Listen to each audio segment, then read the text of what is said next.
Thank you for tuning in to Wednesday Inspirational Book Lounge. I'm your host, Anna Murby. Today we welcome back Pastor Hubert Carl as he reads to us the well-known Green Leaf in Drought Time, a harrowing missionary story of a family who gave up everything to do pioneering missions work in inland China. Enjoy the show. Green Leaf in Drought by Isabel Kuhn, published by China Inland Mission, 1959. Read by Hubert Carl. I thought I'd add some background information on this book. The book started in mid-1950 and ended in mid-1953. What's not in the book, and is never mentioned, is that the Korean War was at exactly the same time. It started in June of 1950 and ended in July 1953. The reason that the communists hated the Matthews so much was not only that they were Christians and believed in God, but the Americans and the Australians were fighting them in the Korean War. He was Australian and she was American. Chapter 7. The Monthly Application. There was never any time of day or night when Arthur could be sure the communist officials would condescend to receive him. Each month he had to write in detail an estimate of what they would need to spend on fuel, clothes, and food, etc. They always figured that without luxuries, 1 million of the local inflationary currency, about $45 US a month, was needed for the three of them because the coal alone cost 2/3 of that. Felix never once allowed Arthur that much, and gradually he began to diminish what he did condescend to grant. But as the middle of each month drew near, Arthur would make out his estimate slip and proceed to the police station. Sometimes he would go early to see if he could get an inkling as to what time the officials would likely to see him. It was the sentry at the door who would hold him up first. Although everyone in the small town had heard of the white man's predicament and knew why he must present himself to the police station, the police themselves pretended to be in perpetual ignorance of the reason. "What are you doing here?" the sentry might shout. "I want to submit my estimate sheet for the police ratification," Arthur would humbly answer. "He hasn't time now. Come back again," might be the rejoinder. Sometimes the sentry would simply grab the estimate sheet and stuff it in his own pocket. That was perhaps the worst of all. A nearly bare cupboard was frequently behind Arthur, or an empty coal bin in the winter. More often than not, he was told to wait outside in all kinds of weather, snow, slush, rain, as well as sunny skies. He had to hang around the entrance hour after hour, with the passers-by staring at him. To laugh at the foreigner stood you in good stead with the government, so there were those who would like to make fun of him. All this he must endure, and at the end of the day he was told to come back again. The second day, when he arrived, he was told the official was sick. He might wait until the next weekend. On Monday, he went back, waited for hours, and no one paid any attention. Went home for a meal and came back. At length, the sentry had a message for him. "We've got to do some investigating. Wait until we contact you." When at length an amount was granted, the slip stamped and given to him, Arthur took it to the bank and was handed the amount written down. There was never any trouble at the bank. It is of slight interest to tell that the Chinese bank had on its walls huge pictures of Russian officials completely encircling it, and not one Chinese face among them, but glimpses through the letters may help us to see the situation. March 9th, 1952. Pray for Roberta's husband, Clarence Preedy, in sinning, whose name must be disguised in letters. Most often they call him Seepy, S-E-E-P-Y, Charles Preedy. We wait for later news and have cake and cookies ready to send if he is not on compulsory bread and water, meaning being in prison.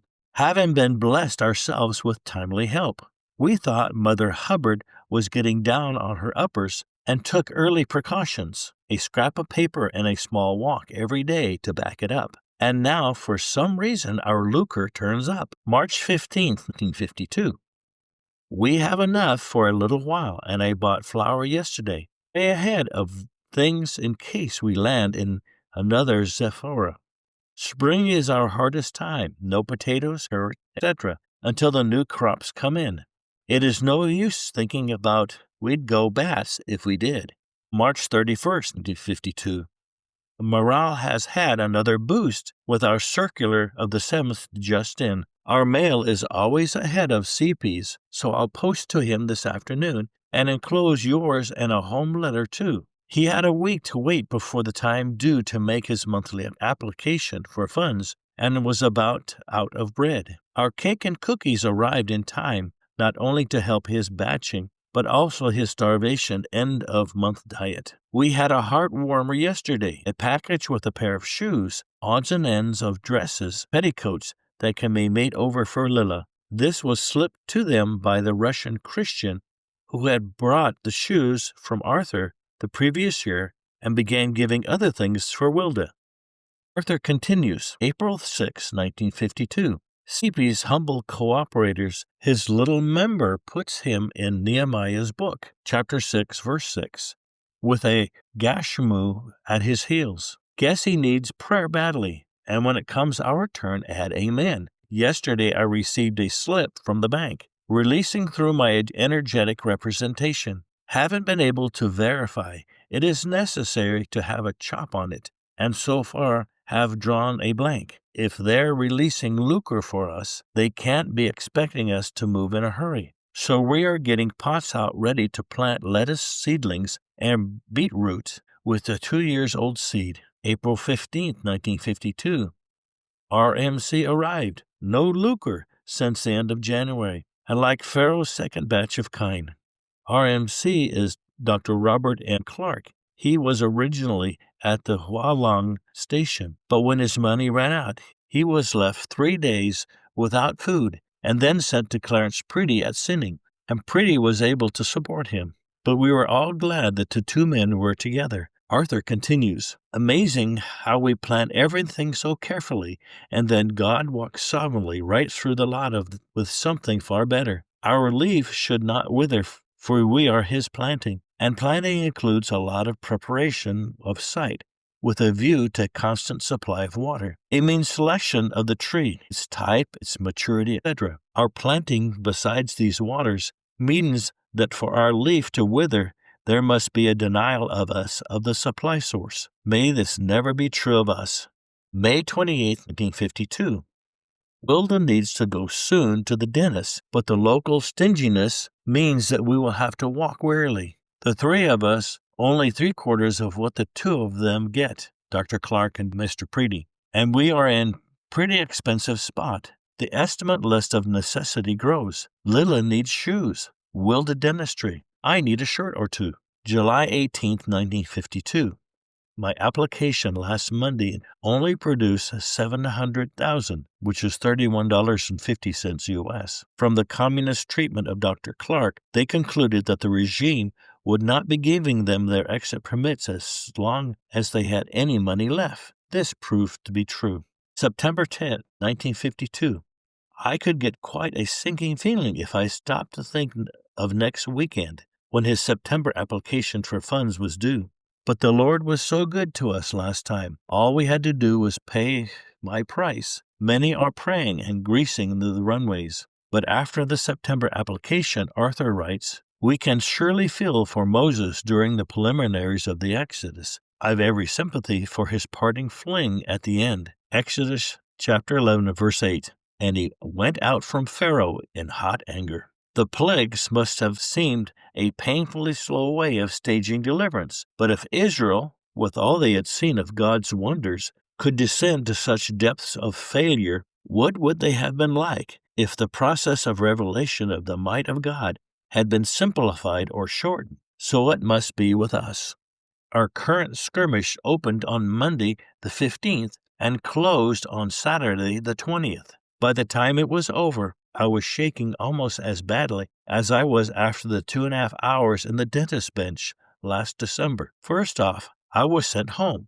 Next day, told to return 2 days later. Then the following morning, I sat outside the ground, consistently refusing the suggestions to be off. At last, when I was beginning to weaken, the required came to hand, and I was able to empty the till. This was their last bit of money of the local bank. Not a very wonderful reward for all the humble pie that I had to eat. Our guess, and yours too, no doubt, is that we are popular enough to be kept till the Matthews household is really hungry. The worst part of these experiences, which were plentifully sprinkled with the Chinese curses, was the suspense and tension. Hanging around the doorstep like a beggar in all sorts of weather was bad enough. To do so for hours and then go home empty-handed, wondering if you slipped up in discretion somewhere, and that got on the nerves. But God was teaching his children, as he taught his own son, made perfect through suffering, who learned how to become the lamb that opened not his mouth when he was led to the slaughter. In this same letter, Arthur writes, John says, I found myself in the isle which is called Patmos. Not one jot of credit does he give to the might of Rome, and not one mention escapes him of what he must have endured before eventually finding himself there. He was found there as Philip was found at Azotus, and the Matthews family is found here. The means, circumstances, decisions that led to his finding himself there is unimportant. Faith discerns even behind the beast the hand of God.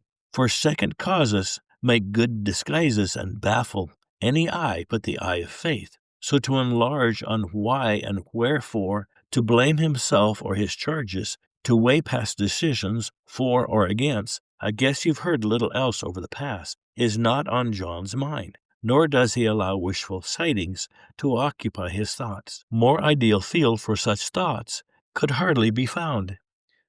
So there's great deal of comfort for us in John's early verse in the Revelation. On November, Wilder writes, we don't have any more beans, money, than last month, but we do still have some vegetables, fuel, and flour. Not much, but what difference between little and nothing? From Arthur came a letter that was torn and words missing, showing it had been mutilated by the censor. Discernible are Wilda to visit longer. Money still tighter than ever. Have made 4 visits and draw blanks. Pray. Paul Garrett has become a new friend. I keep going over and over some of his verses, and today's is, although to make God falter, the power of hell combined, one jot they cannot alter of his all-wise design, all projects and volition of his eternal mind, despite all opposition, their due fulfillment find. All faithless murmurs leaving, bid them at last good night. No more they vex soul grieving, because things seem not right. Wisely his scepter wielding, God sits in the regal state, no power to mortals yielding, events to regulate. Arthur ends with this meditation. The Lord sometimes has to show us not only the power of one against us, but also the weakness of our own hearts. His battles are not won through strength and prowess, but through weakness, thoroughly weakened, that refuses to do anything at all for itself, but to trust in his faithfulness, even when trust seems folly. Thank you again for joining Wednesday Inspirational Book Lounge. Stay tuned for another installment next week of Green Leaf in Drought Time.